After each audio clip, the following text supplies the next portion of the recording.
الحمد للہ رب العالمین والصلاۃ والسلام علی سید المرسلین اما بعد فاعوذ باللہ من الشیطان الرجیم بسم اللہ الرحمن الرحیم۔ ناظرین کرام، السلام علیکم ورحمۃ اللہ وبرکاتہ۔ آج 14 شعبان المعظم ہے اور عنقریب مغرب کے بعد جو ہے وہ 15 شعبان شروع ہو جائے گی۔ 15 شعبان کی خاص برکت یہ ہے کہ آج شب براءت ہے۔ شب براءت یعنی نجات کی رات، آزادی کی رات، چھٹکارے کی رات، یعنی گناہوں سے آزادی۔ تو اس میں جو ہے وہ معاملات بزرگان دین شامل ہوا کرتے تھے۔ ہمارے جو بزرگان دین تھے ان بابرکت راتوں کو جو ہے وہ کثرت سے جو ہے وہ عبادت کیا کرتے تھے، اللہ پاک کو راضی کیا کرتے تھے۔ شب برات کے بارے میں تو بالخصوص یہ آتا ہے، بزرگان دین فرماتے ہیں یہ بہت ہی نازک رات ہے۔ آیا اس رات جو ہے وہ ہمارے جو ہے وہ پورے سال کا نامہ اعمال، جس کا جو ہے وہ ایک رجسٹر بنا ہوتا ہے، وہ اللہ تعالیٰ کی بارگاہ میں فرشتے لے جاتے ہیں، اور مغرب کے بعد جو ہے وہ ہمارا جو ہے وہ نیا ایک سلسلہ شروع ہوتا ہے ہمارے اعمال کا۔ پھر اسی طریقے سے جو ہم نے نیک اعمال کیے ہیں یا جو ہمیں گناہ کیے ہوئے ہم سے، اس پر جو ہے وہ نادم ہو کر اللہ تعالیٰ کی بارگاہ میں ہمیں توبہ بھی کرنی چاہیے، اور پھر آئندہ کے لیے جو ہے وہ یہ ہمیں پکا ارادہ کرنا چاہیے، یا اللہ جو ہوا سو ہوا،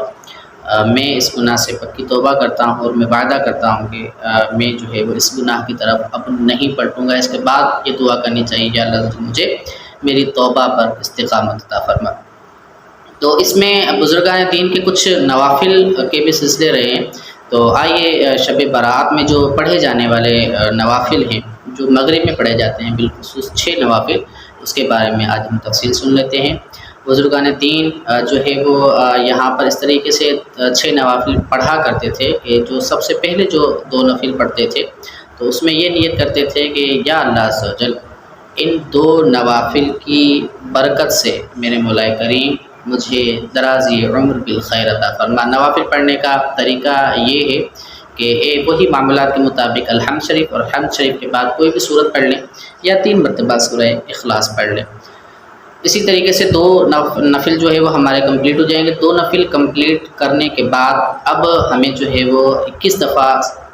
سورہ اخلاص یعنی قل هو اللہ احد اللہ الصمد،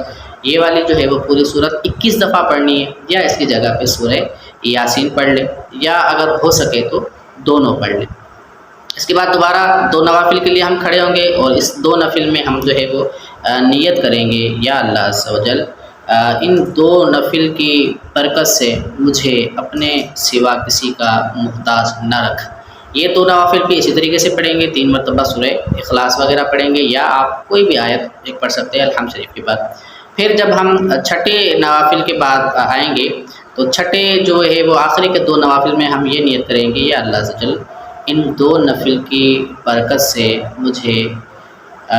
بلاؤں سے حفاظت عطا فرما۔ تو یہ اس طریقے سے ہمارے جو ہے وہ 6 نوافل ہو جائیں گے، اور 6 نوافل یعنی بیچ میں ہم نے 21 دفعہ جو ہے وہ سورہ اخلاص پڑھنی ہے ہر 2 رکعت کے بعد، یا اگر سورہ اخلاص نہیں پڑھ سکتے ہیں تو یاسین شریف پڑھنی چاہیے۔ اور اس طریقے سے بھی ہو سکتا ہے کہ اگر ہم اپنے گھر میں نوافل کا اہتمام کر رہے ہیں تو ایک ہی کوئی شخص جو ہے وہ سورہ یاسین پڑھے، اور باقی جو بھی ہیں وہ خاموشی سے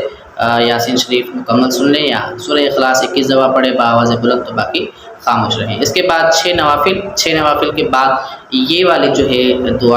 دعائے نفس الشعبان جو میں ابھی اس میں ایڈ کر دوں گا، پھر یہ پڑھنی ہے، اور اللہ تعالیٰ کی بارگاہ میں جو ہے وہ توبہ بھی کرنی ہے اور دعائیں بھی کرنی ہے۔ اور مجھے بھی دعا میں یاد رکھیے گا، اس میں ہم نے جو خصوصی جو عمل کرنا ہے وہ خصوصی عمل یہ ہے کہ آپ نے نیٹ دیکھا ہوگا، غور کیا ہوگا کہ ابھی لوگ جو ہے وہ معافیوں والے میسیج چلا رہے ہوں گے، میری طرف سے کوئی جو ہے وہ گناہ اور غلطی ہو گئی ہو، کبھی دل آزاری ہو گئی ہو، اچھی چیز ہے، لیکن اپنے گھر والوں سے بھی معافی مانگے، شوہر اپنی بیوی سے معافی مانگ لے، یا بیوی اپنے شوہر سے، حتیٰ کہ بچوں کی تربیت کے لیے ماں باپ بھی اپنے بچوں سے جو ہے وہ اس طریقے سے کلام کریں تاکہ وہ آپ سے یہ سیکھ سکیں کہ معافی بھی مانگنی چاہیے، معافی مانگنا بھی اچھی چیز ہے۔ تو اپنے عزیز و اقربا سے تو لازمی معافی مانگے۔ باقی رہا سوشل میڈیا کا پلیٹ فارم اور اس پہ سوری لکھ دینا یا معافی کا جو ہے وہ تقاضا کر دینا، تو معافی کے بعد وہ صرف چیک کرنا کہ میرے اسٹیٹس کو کتنے لوگوں نے دیکھا ہے، اور یہ کافی نہیں ہے، یعنی جب تک آپ کے ماں باپ یا میرے ماں باپ مجھ سے راضی نہیں ہیں تو میرا ہر عمل جو ہے وہ قابل قبول نہیں۔ ظاہر ہے یہ شعبان المعظم ایسی بابرکت جو ہے وہ رات ہے، اس میں بہت سارے گناہ گاروں کو بخش دیا جاتا ہے۔ کہا جاتا ہے حدیث پاک ہے کہ بنو قلب کی بکریوں کے برابر لوگوں کی مغفرت کر دی جاتی ہے، لیکن بدبخت چند ایسے بھی ہیں کہ ان کی اس رات میں جو ہے وہ بخشش نہیں ہوتی ہے۔ ان میں سے ایک بدبخت شراب کا عادی ہے، زنا کا عادی ہے، ماں باپ کا نافرمان ہے، تصویر بنانے والا ہے جو پرنٹ جو کرتے تھے پہلے، اور اسی طریقے سے شطرنج وغیرہ، یعنی ایسے بدبخت جو ہے وہ اس بابرکت رات بھی نہیں بخشے جاتے ہیں۔ تو اس رات میں جو ہے وہ بہت نازک صورتحال ہے۔ کتابوں میں تو یہاں تک لکھا ہے کہ آج کی رات فیصلے ہوتے ہیں، یعنی اب جو ہے وہ اس کو کتنی عمر دی جائے، اب اس سال میں اس کی موت آئے گی کہ آنے والے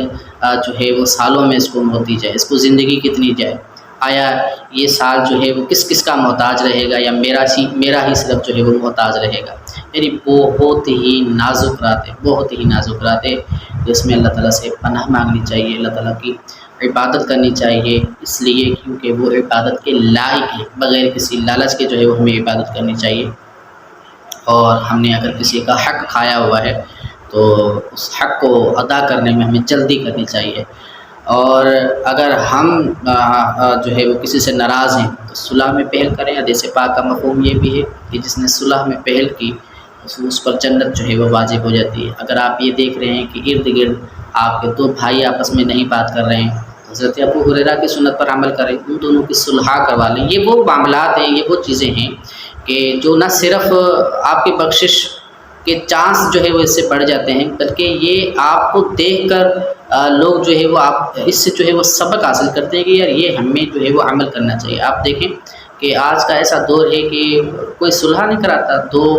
بھائی سگے جو ہے وہ آپس میں کتنے سالوں تک روٹھے رہتے ہیں، کسی کو ہمت نہیں ہوتی کہ یار، یا کسی کو کوئی سوچ نہیں آتی کہ یار میں ان دونوں بھائیوں کو آپس میں جو ہے وہ صلح کروا لوں۔ آپ دیکھیں، غور کریں، اللہ عز و جل ہمیں ان باتوں پر عمل کرنے کی توفیق عطا فرمائے۔ السلام علیکم ورحمۃ اللہ۔